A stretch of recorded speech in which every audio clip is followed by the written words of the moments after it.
Today, Honda announced an awesome looking special edition of their super popular naked bike, the CB1000R. This limited run has been built by 5Four Motorcycles, a custom shop founded by Guy Willison, who we've featured on the channel in the past. So in this video, we're going to run through the specs and I'll tell you everything you need to know about this beautiful machine, as well as show you some of the other cool customs that Honda have made lately that might have flown a bit under the radar. But first up, a quick refresher on the CB1000R. Essentially, this is Honda's most performance-orientated naked offering with a 998cc inline 4 that makes 143 horsepower up at 10,500 RPM. So it likes to spin up a bit, but it has plenty of guts in the mid-range with 107 Nm of peak torque at 8,250 RPM. It makes for a lively ride on the road and it's well kitted out with Showa's separate function big piston upside down fork, offering full adjustability and preload and rebound on the shock at the rear. Braking is up to scratch too, with some solid 4-pot radially mounted calipers at the front on 320mm discs. So yeah, it's certainly enough for a few thrills, but also it does it with a bit of style as well. The Neo Sports Cafe design language was launched back in 2018, giving it some real visual distinction from the competition. Honda followed up in 2021 with a bit of a facelift, including some tweaks to the headlight, wheels and bodywork. It also got a new 5-inch TFT dash with some phone integration and a new super stealthy looking black edition. In fact, that's the one I was lucky enough to borrow for review, and you can see the whole thing in the link in the description. Now, as I've said, I'm already a big fan of the styling, and it's not just me. Guy Willison of 5Four Motorcycles said that it was an already fabulous bike, but crying out for the 5-4 treatment. You see, it's not his first rodeo when it comes to custom Hondas. He also built a limited run of the CB1100 RS, and it came out looking pretty damn special. Now, I was actually lucky enough to be able to go and film in his workshop. Again, there's a link in the description to that video if you haven't seen it, but I was so impressed with the level of craftsmanship and attention to detail that went into each and every bike that rolled out to that shop. Now, this CB1000R ought to be no different, with all sorts of neat and tasteful touches across the bike, and here's Guy's explanation of all the work he's done. An obvious starting point was the rear. The 5-4 tail tidy has no exterior bracketry, so the lines are clean. We've also fitted a slim LED rear light, enabling the number plate to be mounted as high as possible, revealing the whole of the rear tyre. The 5-4 composite fairing has been designed to flow with the existing lines of the bike and offer some respite from the elements for the rider, and it carries an individually numbered limited edition badge. Each bike comes with a fantastic race-fit titanium Growler X exhaust to enhance the single-sided swing arm and the beautiful spoked wheels. We've also fitted black adjustable dogleg levers with anodized red adjusters and some billet mirrors. The supple leather seat has been hand-stitched in the trademark 5-4 diamond padded pattern, and for the paint, we've brought the works Hondas of old bang up to date with stunning candy red, blue and pearl white. The tank also wears a lovingly hand-painted Honda racing logo. We're so proud of the CB1000R 5Four, and it's as good to ride as it is to look at. Now, the base bike for this 5-4 build is the standard 2021 CB1000R with the quick shifter accessory fitted. Each will be one of a limited production run, with every bike individually numbered, and the on-the-road price is £16,954. Honda dealers are taking deposits now, and I guess the unique thing about this bike is that you can finance it through hire purchase, PCP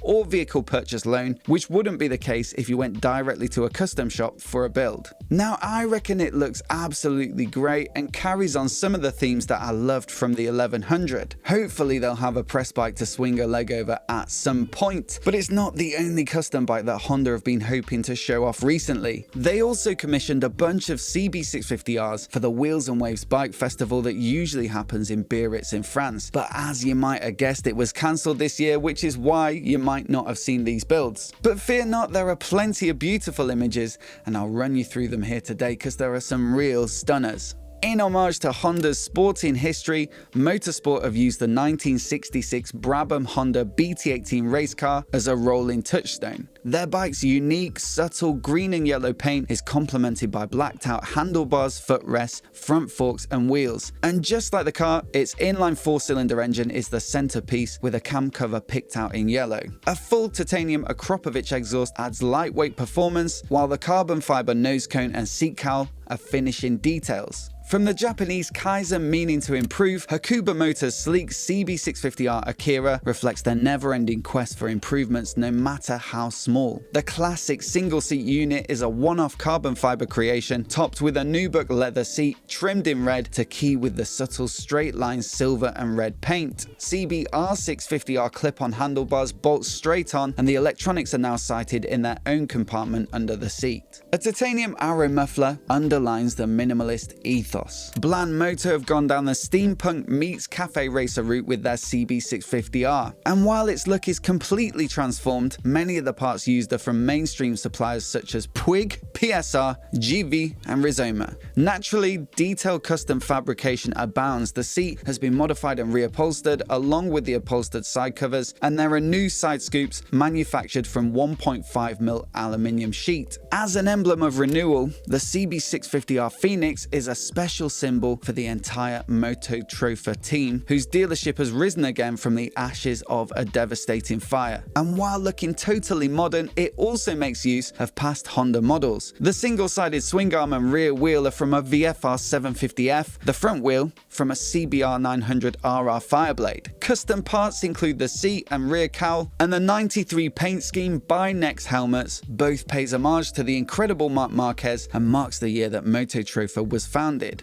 Honda's 24-hour endurance efforts are races of true legend, and this CB650R has been built to celebrate the 1976 edition and the Honda RCB1000 raced by Jean-Claude Chemoran and Roger Rui. The red, white and blue color scheme and Honda logos, seamlessly applied by A-Brax custom painting, instantly invoke a picture from the 1970s, as does the bikini nose fairing. A sports pack including the engine guards and seat cowl maintain the racing feel, while a Bagster seat neatly trims the midsection. The 3C Motos' CB650R White Edition was conceived by 3C Motos in Biarritz to complement their moody Black Edition CB1000R of 2019. Its paint, using matte white and varying shades of gloss white, adds texture and depth and crowns the muscular depth of the jet black engine and wheels. A CB1000R front master cylinder clamps neatly to the handlebar, and Dunlop Sport Smart TT tires finish the subtle yet aggressive look. Now there's more than a hint of BMX stunt bike on the Werther machine. The gloss black paint pops eyeballs, as do the black forks, gold engine cases and wheels. And also not to forget the white wall tires. For a bike built to perform, a shorter final drive gear ratio makes for instant acceleration, with a full Akropovich exhaust system adding to the engine's performance. An NMB design seat, adjustable levers and grips, plus Puig gold bar ends and black footrest stand out, while smoke varnish on the lights and indicators are more subtle details. The bike that started it all for the modern era of motorcycling, the 4-cylinder CB750K0, stunned the world in 1969, and AZ Moto's CB650R Carbone, with its metallic gold paint, pays deep respect to its illustrious forebear. SEB Auto Shop are responsible for the bespoke carbon fiber parts like the rear seat unit and headlight surround. The stunning black rims with chromed spokes are supplied by Evo X Racing, and they wear Dunlop Mutant tires. Black Topima epoxy paint covers the engine, handlebars, rear shock and cam cover, while all the finishing parts are readily available from the likes of Puig and Chaft. Flat track DNA runs through ADM Moto's CB650R, and they're rightly proud of it. Choice parts include a remote license plate holder with integrated brake light and indicators, black and red Caneo spoke rims, and Acerbis handguards. The evocative nose cone and rear seat are custom fabrications, while the yellow tinted headlight glass adds a vintage feel. A twin muffler titanium arrow full exhaust system adds a satisfactory bark and bite, while Dunlop Mutant tires have the look of cut slicks. For Espas Motos, the legend of the CB754 lives on in the spirit of the Neo Sports Cafe family, led by the CB1000R and hugely popular CB650R. To respect the legend, they added a raised, flatter brown leather seat, and for the paint chose green with gold pinstriping plus an 80s Honda logo. The paint also extends to the headlight surround, front mudguard, rear scoops and spring. Vintage style bar and mirrors, black footrests and scrambler tires complete the makeover. Some stunning builds, I'm sure you'll agree. Let me know your pick down in the comments below, but I think mine would be either the Akira or the Phoenix. But that's not all. Honda also released a couple of custom builds of of the Rebel 1100, and again built for wheels and waves, so they may have passed you by. Created by FCR Original of France, I think they've done an incredible job of showing what could be possible with this new platform. For the CMX Sport, FCR wanted to highlight the practical and playful side of the Rebel, but make it more sporty, muscular and aggressive. They were also inspired by the mechanical beauty and performance of the dual clutch transmission, which is so good for daily use by riders of all ages. After roughing out sketches of the finished bike, the team went to work. A swing arm modification allowed fitment of a pair of black Öhlins rear shocks, as well as a 17-inch CB500F rear wheel and Dunlop D12 tyre. The front mudguard is scratch built and 25mm lower. Oversized handlebars add leverage, while the Speedo has been moved to the top yoke. The bodywork is the result of a complete 3D scan and consists of a custom polyester carbon fuel tank and a rear seat unit with LED lighting and Alcantara seat. Hand-built footrests add a racing feel, while the red and black paint and detailing pay subtle homage to the classic Honda imagery. The engine is stock but breathes through an FCR original stainless steel exhaust. As for the CMX Bobber, FCR were inspired by the elemental design of the 1100 Rebel. This interpretation has a more custom feel, pushing it even further toward the Bobber style. The swing arm and suspension are stock but lowered 25mm at the front, while custom built black spoke wheels wear fat Bridgestone tires. Building on the Bobber vibe are aluminium handlebars, leather seat with perforated leather ribbon, simple aluminium front mudguard, and a painted headlight surround. Mini Bates FCR original LED indicators tucked neatly away, and like the CMX Sport, a 3D scan produced a custom polyester carbon fuel tank with a mirror chrome blue satin finish and aluminium filler. A ceramic coated FCR original exhaust is the finishing touch, highlighting the mechanical beauty of the bike. Two great looking bikes again, so please do let me know your pick down in the comments below, and I'll actually be getting a stock Rebel 1100 with DCT for review this week. So if you're new here and you want to see that video as soon as it goes live, then please do hit subscribe and I'll see you then.